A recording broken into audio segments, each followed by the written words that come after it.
Well, we are here today at the Escapade with Kirk Wood, and we're going to visit with him a little bit. Actually, he's going to tell you a little bit about his story, and I'm just going to let you take it away, if you would, Kirk. All right. Well, my name is Kirk Wood, and my wife, Pam, travels with me. We are full-timers and have been full-timing now, basically traveling as volunteer work campers for the most part for a little more than 9 years. We took an early retirement. I was 57, Pam was 58, and I had had a career in customer service, working with the public largely. She in accounting and related fields to that, but also working with the public. We also raised 3 boys who were in Boy Scouts, and we were very involved in it with them. So we've had a pretty active outdoor life. We started camping with an old tent when we were young marrieds and worked our way up through tents, campers, and eventually settled on a motorhome. So this has been part of our life for a long time. We began thinking of going full-time when friends of ours did that, and we watched them actually appear more relaxed and younger when they'd come through each year after a while, and we decided this looked like a good plan. Since we were retiring early, we were going to be on a limited budget. Pam didn't have a career until after our children were all in junior high school. So she really didn't have retirement, and the primary reason for work camping when we began was to extend our budget.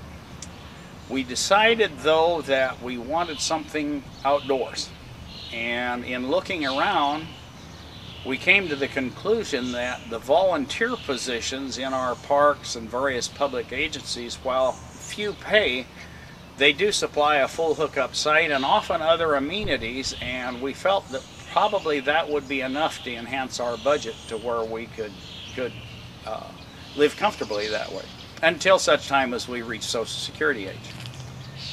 So that was what we did. We traveled about 6 months, and then we stopped in a park in Central California that was about an hour and a half from one of our children, and had such a wonderful time that when we left, we told them, "See you next year." We then stopped campground hosted. That was a day-use park. We went campground hosted for a summer in Kansas, which was a very fun experience, but a very hot one. But we knew that because we chose it because it allowed us to be near my mother, who we just had to put into a full care home. So the flexibility of full-timing and combined with work camping allowed us to spend extended periods near family. Over the years, we tried a lot of different things. When we reached Social Security age, we both said, this is no longer a budget factor. Let's just travel as RVers for a while. We did that for about 6 months, and then we discovered something interesting. We are not people that particularly like RV parks. Volunteer work campers very seldom stay in an RV park, and when they do, it's a campground that is much more spacious than commercial RV parks because they don't have to pay taxes on their land, and they're usually government agencies.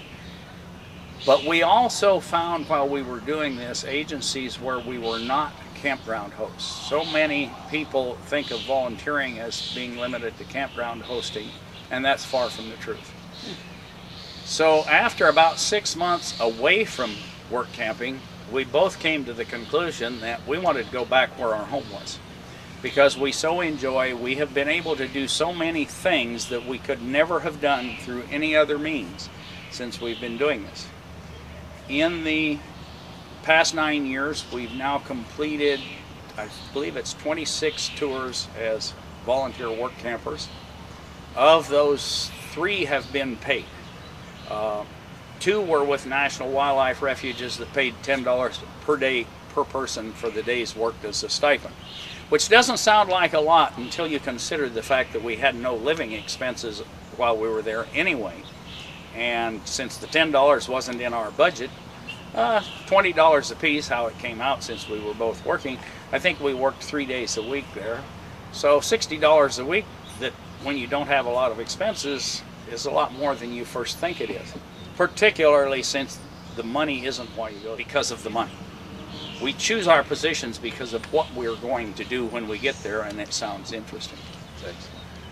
Over the years, we've worked with 9 national wildlife refuges, 3 national parks, I think 6 or 8 state parks, 4 or 5 county parks, and a handful of assorted other things. Probably the most unique one, and by the way, a job found from Workamper News, was Lee Bottom Flying Field, where we maintained a grass airstrip for a group of owners of restored antique airplanes.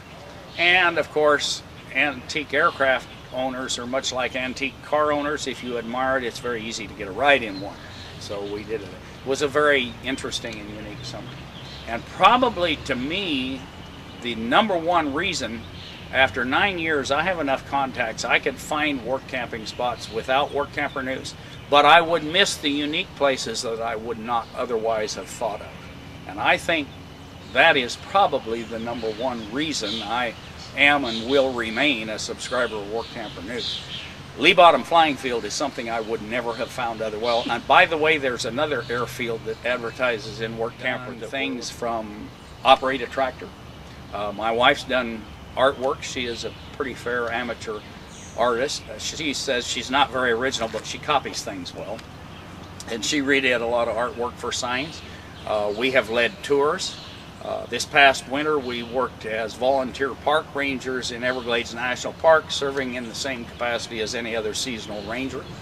What else have we done? We've banded birds. We've studied alligators. We did baby alligator counts at one location. One place we were, Pam, was out in the field for several days with a 4-wheel drive truck and a GPS, a very high-end GPS marking locations of various features on the wildlife refuge. She was very proud of the fact that only once did she have to radio in to have somebody come pull her out of the mud. So we've done a lot of very interesting things. The other thing, though, is the people you meet. Because many of these places now, many of the agencies are programs where you live in a volunteer village rather than an isolated site. So you may have anywhere from 2 to 6 RV sites. Most have volunteer facilities. More and more, particularly the wildlife refuges, are adding what they call volunteer buildings with a kitchen, laundry facilities, all of those sort of things for the use of the volunteer. Other agencies are starting to follow suit. Currently, the Army Corps of Engineers, who we're presently volunteering with, is working on copying the program of the Fish and Wildlife Service. So there's a lot of things to be added. And we consider the 2 #1 things of our 9 years that keep us doing this are the people we've met and the unique experiences we've had that we would not have had in any other way. That's pretty awesome. All right, with your wisdom that you have, what bit of advice, if I was sitting down to have a cup of coffee with you, would you give me? Well, I think the first thing I would say is remember that when you move into an RV, you have just as many choices of how to live in that RV as you do when you move into a house. No 2 people live quite the same in a house. Therefore, don't be trapped into thinking that everybody lives the same way in an RV, whether work camping or just traveling. The limits are only what your imagination is. If you're going to live as a volunteer in particular, that's even true there. So don't think campground host is the only thing. There are people, we know volunteers that love campground hosting and it's all they do. We consider campground hosting fun, but too small a piece of the pie. So keep a broad perspective. Don't limit yourself.